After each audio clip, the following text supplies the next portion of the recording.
Hello guys! Kumusta po kayo? Isa na naman pong simpleng ulam ang aking lulutuin. Let's eat guys! With this ginataang langka with kalabasa and shrimp and chicken. Yum, yum, yum! Ito po ang mga sangkap. Magsimula po tayo sa paggisa ng luya, bawang at golden sibuyas. Joke po, sibuyas pala. Matapos ang maayos sa pagsangkutsa, idagdag na ang manok.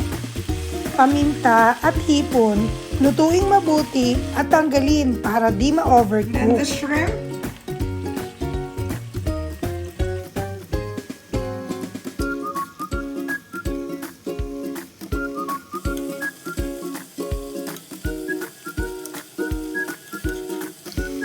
Lagyan ng pampalasa gaya ng alamang at igisang mabuti.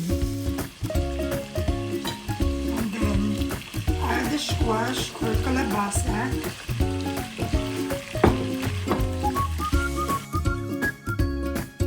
Ilagay na ang gata ng nyog at sabaw ng manok. Pakuluang mabuti at idagdag ang langka at siling haba.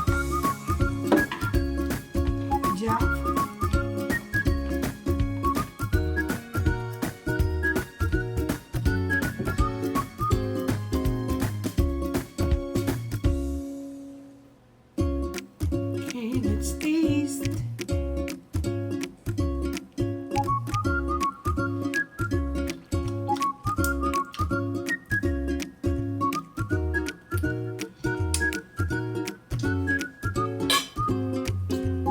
Dinagdagan ko ng asin at tumamis ang sabaw sa gata ng nyog.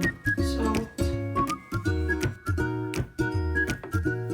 And of course, put it back this shrimp.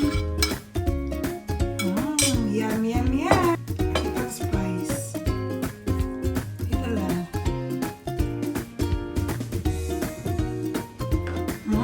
Looks yummy. Malambot na. It's already soft. Turn off na. Bye guys! Salamat sa panonood guys. God bless po sa inyong lahat.